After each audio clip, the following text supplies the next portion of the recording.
నమస్కారం. ఫోకస్కి స్వాగతం. సింహాచలం దేవస్థానం భూ పంచాయతీ ముదురుతోంది. పంచగ్రామాల భూములపై హక్కుల కోసం రైతులు వర్సెస్ దేవస్థానం వివాదం రాజుకుంటోంది. క్రమబద్ధీకరణకి ప్రభుత్వం చేస్తున్న ప్రయత్నాలకి ఆటంకాలు ఎదురవుతున్నాయి. తాజాగా అప్పన్న భూముల రీసర్వేకి రంగం సిద్ధమవుతోంది. దీంతో రైతుల్లో ఆందోళన పెరుగుతోంది. సింహాద్రి అప్పన్న భూముల్ని నమ్ముకుని జీవిస్తున్న తమని ఆదుకునే వాళ్ళు ఎవరని ప్రశ్నిస్తున్నారు రైతులు. పంచగ్రామాల రైతు కుటుంబాలపై ఎన్టీవీ స్పెషల్ ఫోకస్.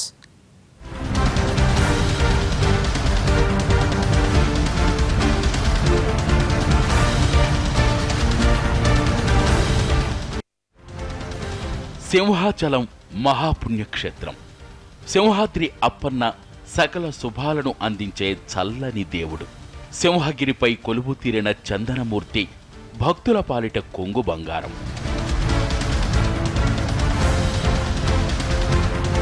తిరుమల శ్రీనివాసుడి తర్వాత అంతటి ధనవంతుడు సింహాద్రీసుడు.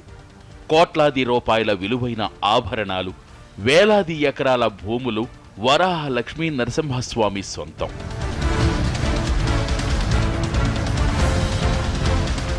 సింహగిరీసుడికి విజయనగరం మహారాజులు వేలాది ఎకరాల భూములను విరాళంగా ఇచ్చారు. ధూపదీప నైవేద్యాల కోసం ఈ భూములపై వచ్చే ఆదాయం వినియోగించాలనేది దాతల సంకల్పం. సుమారు 100 ఏళ్ల క్రితం ఈ బీడువారిన భూములను సింహాచలం దేవస్థానం స్థానిక రైతులకు కౌలుకిచ్చింది. తరతరాలుగా ఈ భూములే ఆధారంగా బతుకుతున్నాయి కొన్ని రైతు కుటుంబాలు.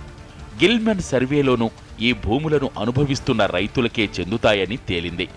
అంతేకాదు, రైతువారీ పట్టాలు కూడా జారీ అయ్యాయి.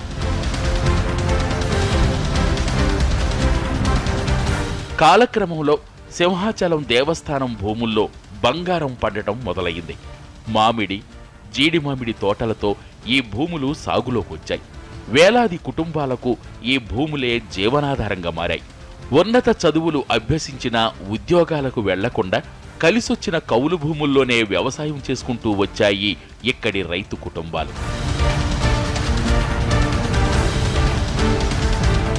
1996 వరకు సింహాచలం భూముల్లో వ్యవసాయం చేసుకుంటూ వస్తున్న రైతు బతుకు చిత్రం సాఫీగా సాగుతూ వచ్చింది.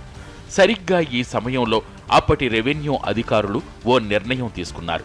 అదే పంచగ్రామాల ప్రజలకు శాపంగా మారింది. శాటిలైట్ బేస్డ్ సర్వే కనుక, డీజీపీఎస్ సర్వే కనుక పూర్తి యాక్యురసీ, అడుగులతో సహా స్పష్టంగా యాక్యురసీ ఉంటుంది కనుక దీన్ని పూర్తిగా సర్వే ఈ 5 గ్రామాల్లోనూ కూడా దేవస్థాన భూములన్నీ కూడా రకంగా చేసి స్కెచ్ తయారు చేయడానికి ప్రయత్నం జరుగుతుంది. అసలు ఈ పంచగ్రామాల పేరెత్తితే చాలు అధికారులకు హడలెత్తుతోంది. ఒకవైపు దేవుడు, మరోవైపు దేవుణ్ణే నమ్ముకున్న జనం. ఎవరికి న్యాయం చేయాలి? ఈ సున్నితమైన సమస్యకు పరిష్కారమేంటి? 2 దశాబ్దాలుగా పాలకులను వేధిస్తున్న ప్రశ్న ఇది.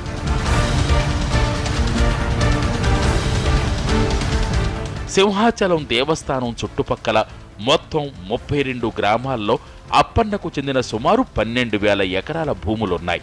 ఇవి కాకుండా సింహగిరి చుట్టూ సుమారు 5,000 ఎకరాల్లో రకరకాల ఫలపుష్పాలకు చెందిన తోటలు సైతం ఉన్నాయి. ఒకప్పుడు అటవీ ప్రాంతంగా ఉన్న ఈ భూములను సాగులోకి తెచ్చిన కష్టజీవులు స్థానిక రైతులే. ఈ భూములపై వచ్చే ఫలసాయం అనుభవిస్తూ వచ్చిందిక్కడి రైతాంగం.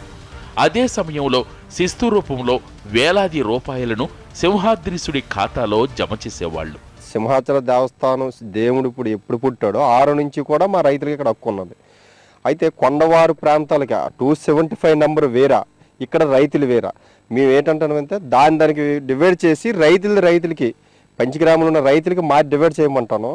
మాది గిల్మెన్ సర్వేలో ఉన్న రైతులు మేము 6 నుంచి ఈ రోజు వరకు మేము కొన్ని సంవత్సరాల వరకు గత 15 సంవత్సరాల నుంచే శిస్తులు కట్టించుకోలేదు. కానీ అంతకుముందు మా తాతల కాంచి ఆయంలోనే శిస్తులు కట్టేసి దేవస్థానానికి ఇచ్చేసుకుని ఉండేవారండి. దశాబ్దాలుగా కొనసాగిన ఈ విధానానికి 96 తర్వాత గండిపడింది.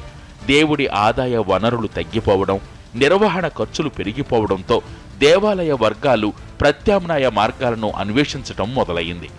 ఇందులో భాగంగా సింహాచలం పరిధిలో ఉన్న కొన్ని భూములను వేలం ద్వారా విక్రయించారు.